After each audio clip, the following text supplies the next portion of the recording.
time looking into the matter, we figured out the best way to try and get the animal out. We tried several attempts with hard-boiled eggs and things of that nature. Finally, we had put out a couple pieces of chicken, basically had an opening about this big, put 2 catch poles there, and when he came through, it was pretty surreal to do so when we managed to catch him. Very strong animal for its size.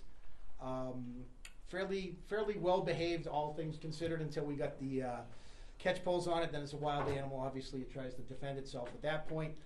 We ended up placing it in a container at that point. Got the catch poles off of it, and contacted Rainforest Reptiles, and they came to collect the animal itself. At this point, I'm going to turn it over to Joni from Rainforest Reptiles, and we'll answer any questions at the end. Thank you. Hi everybody, my name is Joan Gallagher. I'm the president of Rainforest Reptile Shows and RRS Oasis, which is our non-profit entity. We've been working with the environmental police since 1996 when we took a cobra out of a school in Stoneham, Massachusetts. Since that time, we've been instructing and training law enforcement and conservation officers all throughout the Northeast, including internationally Canada. We are the people who train the officers, and we do it as a courtesy to them so that they are protected when they run into these issues. And we've been doing it for, well, since 1996 pretty much. Now, as far as Goose goes, he will come and he will stay at our sanctuary. We are in the process right now of building him a new enclosure. I am going to turn this over to Mac in just a few minutes. Mac is the vice president of Rainforest Reptile Shows, and he has an extensive background in monitor lizards. He was the curator of Komodo dragons down at Brevard Zoo. So I'm going to turn that over to you. Hi everyone, my name is Mac, and again, I am the Vice President at Rainforest Reptile Shows. I just want to give kudos to everyone here who were a part of this effort. It's not an easy feat to catch an animal like this, especially with having no real concrete idea of where they are. There was many sightings, but there was only so many confirmed sightings. So I really want to give kudos to everyone here, especially once they did locate him, just to get him in capture equipment to be able to get him safely captured is a huge feat. I can't understate how much work and effort it does take in order to capture an animal like this that is incredibly elusive. I have been working with animals like this for a very long time. As Joni mentioned, I was an animal curator down at a zoo in Florida and worked with Komodo dragons. I've also worked at other accredited facilities working with all different kinds of animals, ranging from rhinoceroses all the way down to the smallest reptiles, including venomous reptiles. We consult with law enforcement honestly across the country, but primarily in the Northeast, and even federal agents and internationally into Canada, where they do come out to our sanctuary and we work with them, including species like large constricting snakes, things like reticulated pythons, Burmese pythons, monitor lizards, venomous reptiles, so that when they walk in, they have some certainty what they need to do to be safe in that situation and make sure that they're protecting the general public. And we do this as like Joni said, a full courtesy to make sure that everyone is staying safe out of, most of the time, out of our own pocket. All of the proceeds that we use to support these animals, and we have probably about 400 animals at our sanctuary, our RS Oasis, are all funded through educational programming that we do to help educate and teach the next generation of why these animals are so important and why we need to save their general habitats, as well as proper pet ownership. This animal is illegal to possess in the state of Massachusetts without the proper permitting, so it's incredibly important that when you are getting pets that we are doing our research. Other states have different laws, so you have to be mindful if you're going to another state to purchase a reptile or any animal that it matches the laws within that state. Every single animal that we have in our care, we do not purchase a single one.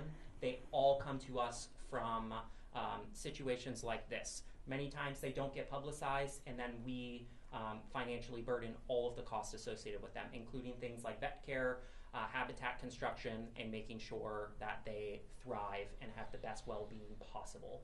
Our top priority is always the animals, and we want to make sure that they can thrive in our care. We will be bringing out Goose to allow everyone to see. He is incredibly nervous at this point from the couple of weeks that he's been out and exploring the wilderness of Massachusetts. So I just need for everyone, when he does come in here, to stay very calm and really no significant sudden movements, just because we don't know how he's going to react. He was a previous pet, so he's a little less reactive than, say, a wild animal would be, but that doesn't mean that in a room full of people where he is not used to anything, different scents, different things going on, he may not be reactive. We will allow him to kind of tell us when he's all wrapped up by just his general body language, and I'm going to be watching for a few different factors. If you guys do have any questions or anything like that, we're more than happy to answer anything throughout. Yeah, sure. So do you have any idea how far, distance-wise, he actually traveled while he was out on the loose? Yeah, so I'll let Scott. Yeah, I'll answer that, sir. The location it was taken from escaped from on Blueberry Lane is about 2 miles, 2.5 miles away, almost direct north-south from the location it was in. It's located off of Southwest Main Street in the jurisdiction of Douglas. Are these dangerous reptiles? Like any other wild animal, they can be. They have razor sharp teeth, pretty sharp claws, and again, this was a somewhat domesticated critter, so it was a little easier. If that was a straight wild one, this would have been a lot harder to do. But yes, any wild animal can be dangerous. When you have an animal that has teeth as sharp as this, claws as sharp as it, basically it's a big muscle also. It's very difficult to hold on to. Did you guys have any scrapes or scratches from catching them? Nope. We ended up, I was defecated upon. But other than that, it is what it is. Are the people who owned him illegally facing any charges or facing any consequences? Yes. We knew this was what was coming. All right. With this particular manner, with most fish and wildlife crimes, you have 5 options. You have a verbal warning, written warning, a non-criminal citation, a summons, or an arrest. This could have reached any of those levels. Through the investigation done by Officer Heward, we stopped by, we spoke to the individual. While they knew they were not in possession of the animal, there's a lot of stuff going around. I was personally at the facility looking at it. The animal was very well taken care of in the time it was there. There was no issues with that. The wounds that people are seeing on it were pre-existing. That's actually part of the reason she had it. She was trying to work with rehabbing. In this particular manner, the state felt, after looking into it, there was no history or anything else like that. All the animals being taken care of. The party was cited non-criminally.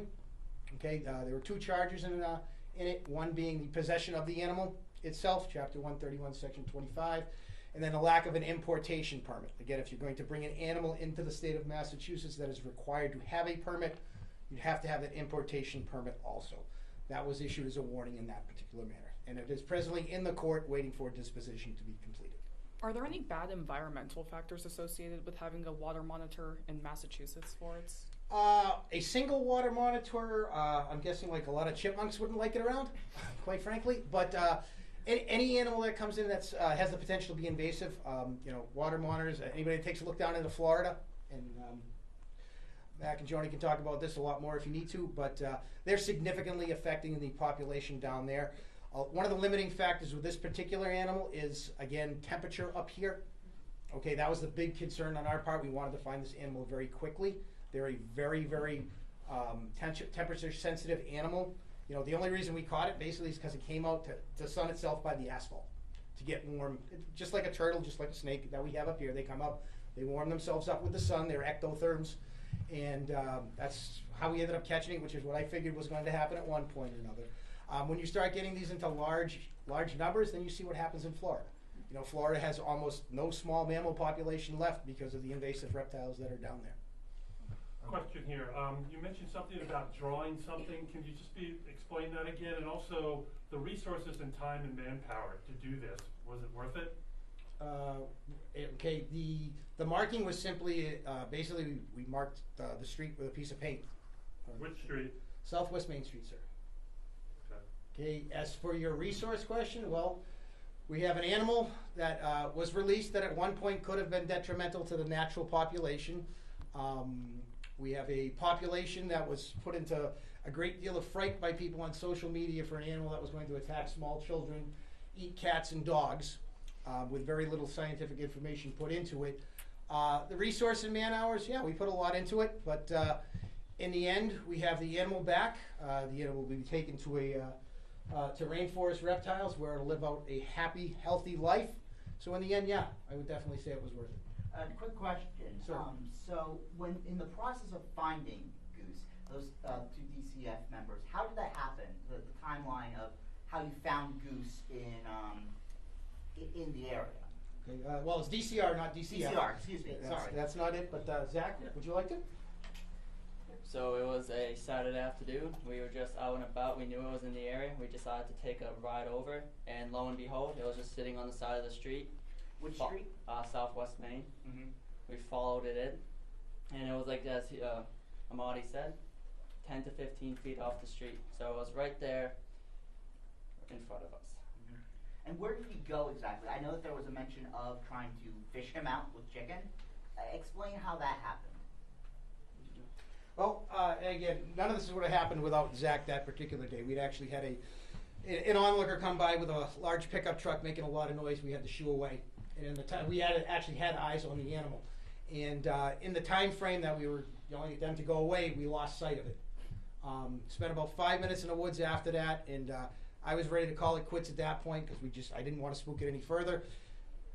Zach had found a small cavern underneath the root of a tree, which was in direct line of where the animal was, which we all just missed due to the vegetation that was present. Took a look in there, and there's a tongue sticking out at me. So that was how we found him.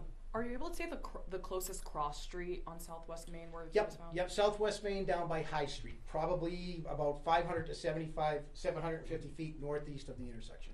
And which town was this? This is Douglas, sir. Douglas. Yep, it's right before the Connecticut line. That's why we were getting lots of folks reporting it down in Thompson. And I have seen reports that, this thing traveled in excess of 30 miles somehow or another. Somebody reported that Thompson is 13 miles away from Douglas when they touch each other. So, again, I don't understand how that works, but. Did the animal have any injuries?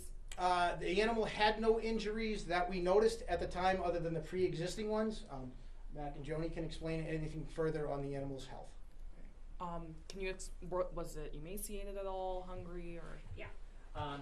So since he had been out of containment for such a long period of time, he was very hungry when he first came into our care. We did offer him a meal of different meat products and things like that, and he immediately took them. There's no, if he did defecate on Captain Amati, most likely he probably did have some food items when he was out and about, but just to talk about the injuries and things like that, there's a lot of photos online that you can see of the white marking that's actually along Goose's back, and you'll see it today. That's actually most likely from a prior injury from when he was in another person's care. So that's scar tissue over time. As they shed, they're actually regenerating that old skin and making it so that they can, just like us when we're healing from a cut and things like that, the most common culprit for things like that is actually a heat light or a burn. But there's all different factors that can actually be determined from that specific instance. Do we know if he was brought up from Florida, or where did he come to Massachusetts from? Okay, the animal came from Massachusetts, from New Hampshire, out of New Hampshire. We are still working on bits and pieces of that portion of it. As for the injury, it was described as, to me, and I wouldn't know this because I didn't have the chance to talk about it. Apparently, the animal got stuck underneath something at one point, and when they tried removing it, not the person that had the care of it today again, previous owner, it ended up getting the injuries at that point. And Goose managed to escape captivity. He wasn't released from captivity. Correct. Goose escaped through a screen window. Is this how you all thought you'd be spending your summer? I'm thrilled. I'm a big reptile and amphibian guy, so I have no concerns with it whatsoever. I spent some time working in Florida chasing alligators. So. And you sounded pretty confident the whole way that you were eventually going to find Goose. Is that how? No. I had concerns. Again, you've heard people mention needle in a haystack.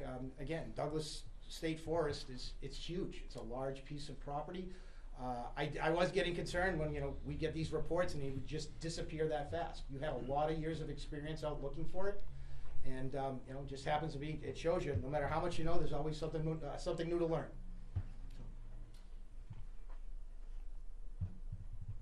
Anything else? We're the man of the hour. Actually, unknown male or female at the time. Yeah. Do you want help? Yeah. Pat and Melody, if you want to help. And I'm just going to talk a little bit about what's going to happen to Goose from this forward. Goose is going to be going for a health inspection tomorrow. He's all set up and ready to go to the vet, at which time we will release some information about that once we have that confirmed. When that is confirmed, he will go back to our sanctuary, RRS Oasis, which is a 501c3 nonprofit, and he will be quarantined for about 6 weeks. We will post a few videos, a few pictures of him, but as far as coming out to the public or anything like that, that won't be happening until he is out of quarantine. We have also discussed for the residents here of Webster, that we will try to have a specific day that if people would like to view him personally, we will try to do that. This all comes down to him, to Goose himself, if he's up for it, and we feel that he would be comfortable doing that, we will do that. If he's stressed out and he doesn't feel comfortable doing it, we will not do it, but we will keep everybody apprised to that. And again, I want to say we have received a few donations. I want to thank everybody who has donated. I know Mac touched upon it. We actually started the nonprofit because the co-founder Michael Robuski and myself, Joan Gallagher, funded this, have always funded this since 1996 when we started doing this. So we had to start the nonprofit because it became burdensome. We financially could not do it like we would wanted to have it done. So any donations we do appreciate. We think that would be great, and we will keep everybody updated on that.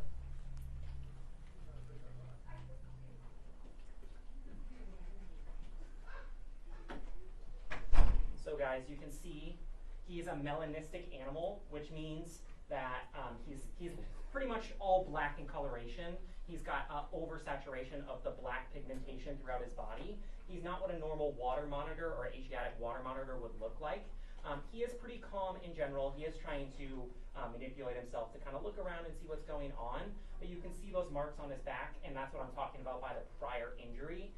Normally he would just have all of that black coloration around his body. So he does have that really long tongue, and that's one of their best senses that they use. They smell with their tongues.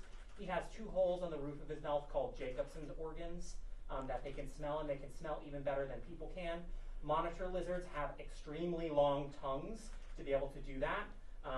You can see that he's not 100% comfortable being held, but he is pretty calm. A really nervous lizard would be turning and attempting to bite and do things like that. But again, he's had a very eventful couple of weeks. So yeah, if you guys have any questions, please feel free to ask. I do want to say this is just one example of what the environmental police and our organization does that you don't hear about. We do this all the time. Is he full size? No. So monitor lizards, or Asian water monitors like him, can sometimes exceed somewhere about 8 to 9 feet long and weigh up to about 90 or so pounds, but that's a really big individual. On average, they're going to be about 6 to 7 feet and weigh probably about 50 to 60. So he will get bigger. I don't know the sex or the age of this animal, but I would assume probably a younger guy, not super old. I'd say somewhere between probably 5 and 8 or so. There you go. Is there any footage of Goose's arrest, so to speak? Yes, there is. Do you know when it will be released? Hopefully sometime later today, sir. Thanks. He's smiling. He's doing so good. Now keep in mind, in the wildlife trade, from talking to Mike, he explained this animal, again, with the markings on its back, it's going to devalue it. But potentially has a value of between $6,000 and it fully grown $20,000. Why are they so expensive? Like what brings up their They're value? rare. The fact that you can't have them. You will find in a lot, believe it or not, in the criminal trade, you will find with animals it's a status symbol. You'll start off with your, excuse me, your lower tier criminals. They'll have alligators and things like that. And as you go up, you'll get into monitor lizards. You'll get into cobras. You'll get into lions, tigers, bears, the whole shebang. Again, it ends up being a status symbol. Some of these animals are very, very rare. And it is also up to breeders. Breeders, when they have one animal, will breed specific animals together to get a new color because that's a product. They can sell that color as a product. And as they do that more and more, where Max said he's melanistic, he's bred specifically for this color. This would be very unusual to happen in the wild. And one other thing, just to talk about a value of an animal like this. At our sanctuary, we don't put a value on any single individual animal. They are all animal life, and we want to make sure that we cherish and allow them to thrive. If you ask me, honestly, I'd have no idea how expensive an animal like that is. It makes zero difference to me. The most important thing to us is that he's going to have a permanent home where, again, he can thrive and have the best well-being possible. He's doing so good right now. I know, it is. So one other thing to think about with these lizards too is they can hear. A lot of people don't think that lizards can hear. They do have ears on the side of their heads. That's what that hole is on the side of his head. And they can hear just like we can. They just don't have, say, a full developed ear on the outside to help hold the sound in like we do or mammals do. Do they swim? Like, are they amphibious? Yes. Oh, okay. Yeah, they swim very, very well. That's the name, water monitor. That's where they get that name. I'm just going to readjust them here. They swim very, very well in places like Southeast Asia and South Asia where they live. They are extremely aquatic. They hunt for fish all the time.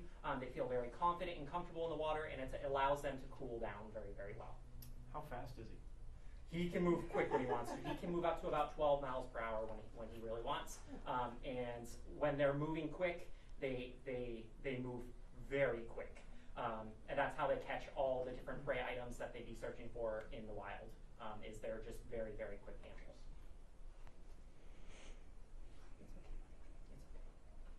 All right. Well, I think from there, we're going to go ahead and put them back and let them rest. Yeah. Okay. All right. Thank you. Thank you. Goose. Well, I mean, with all the memes going around, it's like not a fan. He's no stranger to the camera. Right. He's kind of our unofficial mascot of Webster. Part of me is sad to see him go. So one thing I do want to point out, and I just want to thank all the agencies that were involved in the capture of Goose. Our animal control officer worked hours and hours and hours with the environmental police and the DCR folks. This was a true team effort, and I don't think we would have had the outcome that we had. And the rainforest folks, the reptile rainforest show. Rainforest reptile. Yes. This was a true team effort. It really was, and I'm thankful that it had the outcome that it did. I had my doubts. I didn't think we were going to find him.